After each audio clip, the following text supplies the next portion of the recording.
Welcome to the Network Plus Prepcast, your dedicated audio companion for mastering every objective on the CompTIA Network Plus certification exam. This series is produced by baremetalcyber.com. Classful addressing is an essential foundational topic that appears in both real-world network design history and the objectives of the Network Plus certification. In this episode, titled Understanding Classful IPv4 Addressing, we'll explore how classful addressing originally divided the IPv4 space and why it's still a useful concept. While modern networks now use classless addressing techniques, classful addressing is frequently referenced in exams and educational materials to build foundational understanding. Before the introduction of classless interdome routing, classful addressing served as the standard method for allocating IP address blocks across networks of varying sizes. Classful addressing is directly referenced in the certification's IPv4 objectives. It often appears in introductory subnetting problems, where learners are expected to assume default subnet masks based on address classes. Understanding classful boundaries and how they were used in early network design can give you a significant advantage when tackling basic addressing and subnetting questions on the exam. While not used in current production environments, classful addressing is still a tested concept because it helps establish the fundamentals of IP structure, allocation, and default subnetting behavior. Classful addressing is a method that divides the entire IPv4 address space into 5 distinct classes. These classes A, B, C, D, and E are determined by the value of the first octet in a given IP address. Each class was designed to support networks of different sizes, and each is associated with a predefined default subnet mask. These default masks originally guided how routers and hosts interpreted addresses before more flexible subnetting schemes were introduced. While classful addressing is no longer used in modern routing, it still serves as an important learning tool for those studying IP networking.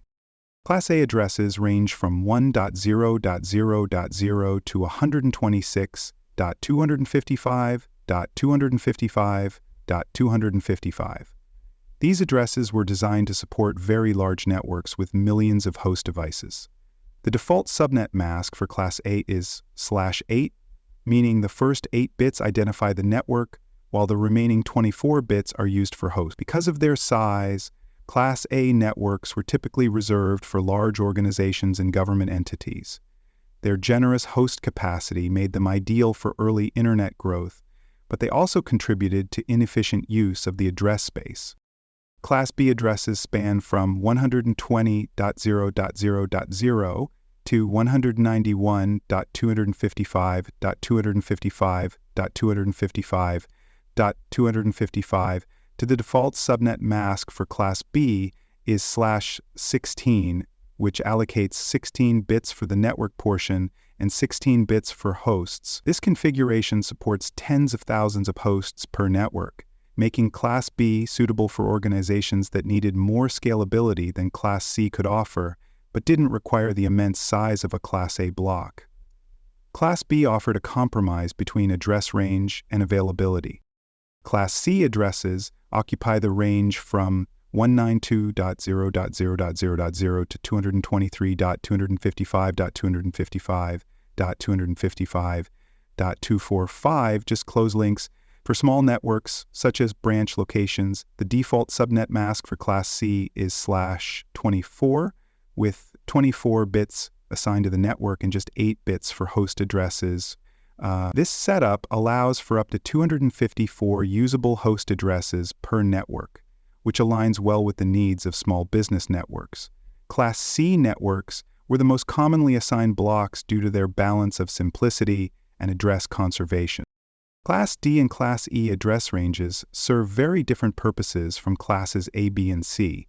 Class D addresses range from 220.0.0.0.0 to 239.245.255.255.255. These are not assigned to individual hosts and are used instead for group communications. Class E addresses, ranging from 240.0.0.0 to 255.0.0.0 255.255.255.255. Class D nor Class E addresses are used in typical host-based networking or included in normal subnetting exercises. The class of an IP address is determined primarily by the high-order bits in the first octet. This rule, known as the first octet rule, makes it possible to determine the class by analyzing the starting bits of the address. For example, a first octet beginning with a 0-bit indicates a Class A address, while one beginning with 10 indicates Class B, and 110 identifies Class C. These binary patterns not only help define address boundaries, but also correspond to default subnet masks. Understanding these starting bits is critical for interpreting classful address types on the exam. Each class in the classful addressing scheme has a specific default subnet mask associated with it. Class A uses a default subnet mask of /8, Class B uses /16, and Class C uses /24. These default masks were fixed and did not allow for flexibility in dividing up address space. As a result, networks were often allocated far more addresses than they needed. Even though this rigid structure is no longer practical, you may still be asked to identify default subnet masks based on class when solving basic subnetting problems on the certification exam. The number of addresses supported by each class varies significantly due to the size of their host portions. Class A networks can support over 16 million hosts, making them suitable only for the largest environments. Class B networks provide capacity for more than 65,000 hosts, while Class C networks are limited to just 254 usable hosts. This difference in scale was one of the reasons classful addressing became problematic. The fixed sizes often meant large blocks of addresses were wasted, leading to rapid exhaustion of the IPv4 address pool. The rigid structure of classful addressing introduced several limitations that eventually made it unsustainable. One major drawback was its inefficiency. Organizations often received far more IP addresses than they required, which led to significant underutilization of the address space. Additionally, classful addressing lacked the flexibility needed for granular subnetting, making it difficult to adapt to varying organizational needs. These limitations prompted the development of classless interdomain routing, or CIDR, which provided a more scalable and efficient way to allocate IP addresses. For more cyber content and books, please check out cyberauthor.me. Also, there are other podcasts on cybersecurity and more at baremetalcyber.com. Although classful addressing is no longer used in modern networks, remnants of its design are still present in legacy routing protocols. Some older routing protocols were designed with classful addressing in mind and do not transmit subnet mask information along with route advertisements.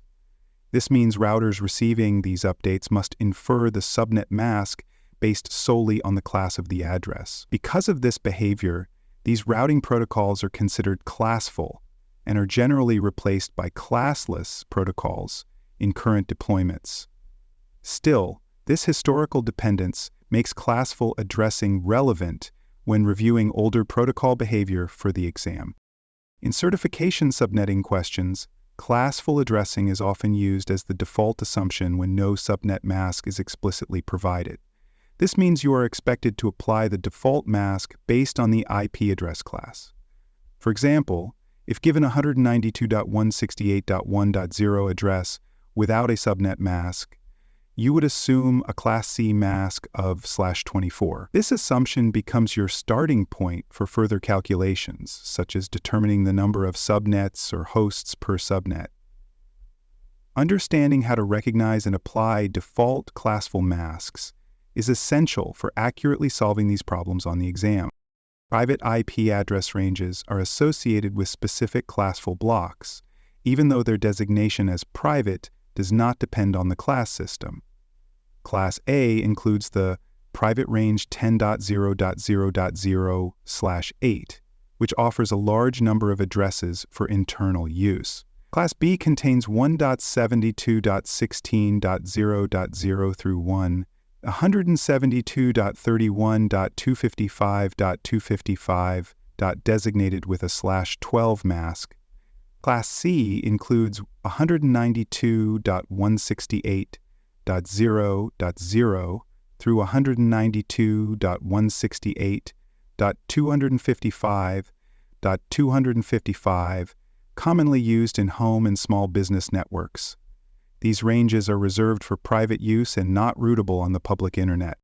Several special use addresses fall within classful ranges and play important roles in network operations. The loopback address block, 127.0.0.0.0 through 127.255.255.255, is reserved for internal testing and diagnostics.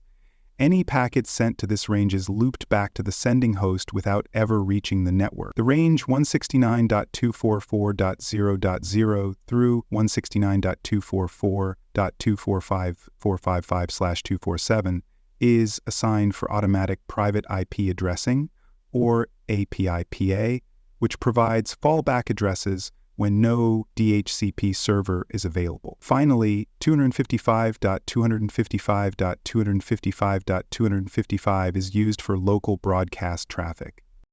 When interpreting an IP address, you can identify its class by examining the first octet. If the first octet falls between 1 and 126, it belongs to class A. If it's between 128 and 191, it's class B. If the value is from 192 to 223, it's class C. Knowing the class helps you infer the default subnet mask, which is critical when no mask is provided. For example, a first octet of 172 indicates class B and a default mask of /16. This ability to determine class and mask from a given address is still a common requirement in entry-level exams like the one you're preparing for. The key difference between classful and classless addressing lies in their treatment of subnet masks. Classful addressing uses fixed boundaries, assigning subnet masks based solely on address class. In contrast, classless addressing, as seen with CIDR, allows for flexible subnet mask lengths, regardless of the IP address range. This enables efficient use of address space by allowing subnetting that fits organizational needs more precisely. While classful addressing is easier to understand at first, classless addressing is more scalable and is the standard used in modern networks today. Despite being obsolete in practice, classful addressing retains historical significance. It played a central role in the early development of the internet and influenced the structure of routing protocols and network assignments. Many foundational networking examples are still built around classful concepts to ease understanding.